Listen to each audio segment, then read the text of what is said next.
Hello, everyone. Thank you for watching this second part of the video. As you probably noticed, the video date was wrong. I just reused a video from last year so I could concentrate on actually teaching you live, Monday, October 11th, to my current sixth graders.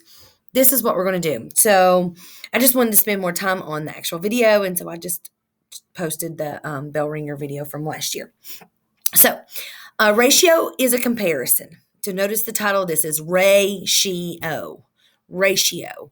And so a ratio is a comparison, and it's a way to look at two different quantities.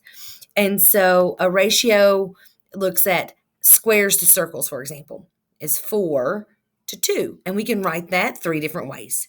We can say 4 to 2 with the word 2 in the between, in the middle.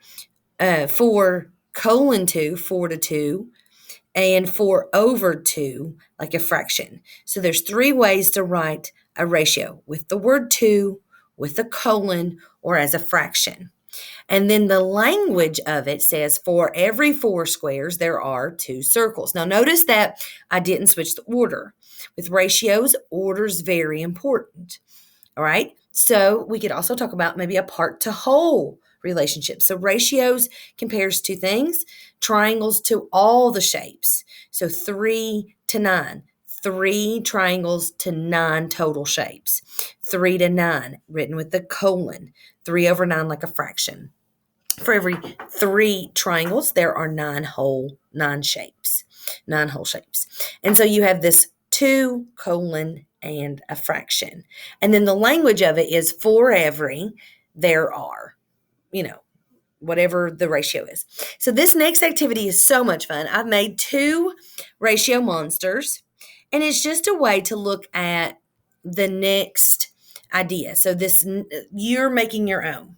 And so it says, ratio monsters activity. Use the monsters and make your own monster. So you've got some eyes to choose from. So I chose these eyes for this one.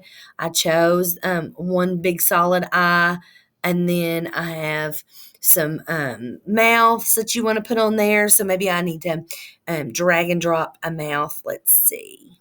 I'm going to use this one. I'm going to choose this. I like the darker one better.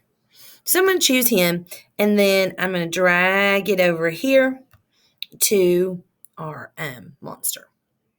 Except that's not what it was supposed to do. Hang on, let me undo that for just a second. So all I'm doing, and on this activity, it might be easier to zoom in a little bit. So notice I'm kind of zooming in on I'm going to zoom in a little bit on my what mouth I want. I want that mouth. And now to move him down, it just makes it easier to move it down to my monster. It helps to zoom in a little bit. So I'm going to take him and then move this little mouth down here to my little ratio. Move him down there. Let's see.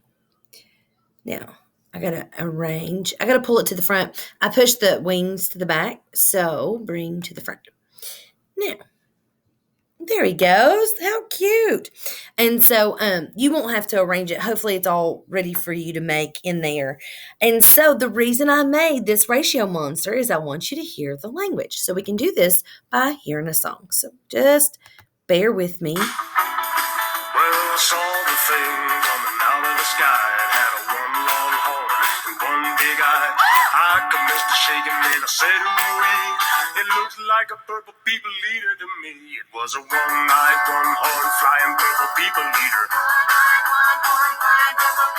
A one-eyed, one-horn flying purple people leader sure looks strange to me. All right. So what I made as my ratio monster goes along with the song. And I love this song. It's just an oldie but a goodie. But it's a one-eyed So here's his one eye, one horn, flying. So I gave him some wings, which was a little extra. The wings are not on there. I just totally searched the web and found them. And I made a flying purple people eater. And so that was kind of an older song. And so what I want you to do then is I want you to think about your ratio. And you have to do it all 4 ways. So the word form is saying it's a one-eyed to one horn. So it's a 1 to 1. That's using the word. As a colon, mine is a 1 to 1, one eye to one horn is using the colon. And as a fraction, my fraction is 1 over 1 as a fraction. And I just use the slash. It's there next to the shift and under the question mark. And that is my ratio. So I have it in all 3 forms. And my sentence form says for every one eye, and I'm calling mine guy, he has 1 horn. He was a one-eyed, one-horned, flying purple people eater. And so that is my ratio. So notice you have the language. For every one eye, he has 1 horn. All right, and then you have your exit slip. Now, this is important. Notice the words ratio, quantity, and proportionality. The definitions are on slide 1. Ratio. A ratio is a comparison of 2 quantities, 2 numbers in a particular order. Quantity, a number or an amount. Proportionality or proportional, 2 quantities that change by a related amount. So when you come down here to drag and drop, you have a comparison between 2 quantities in a particular order, and you drag over the correct definition and put it under the word. Then you have a number or an amount or 2 quantities that change by a related amount. Those definitions are on slide 1, so don't miss this just because. Go back to slide 1. It's easy points for you. And as always, if you have any questions, reach out to me. I can't wait to see your ratio monsters, and I hope you have a blessed day. And I'll see you tomorrow.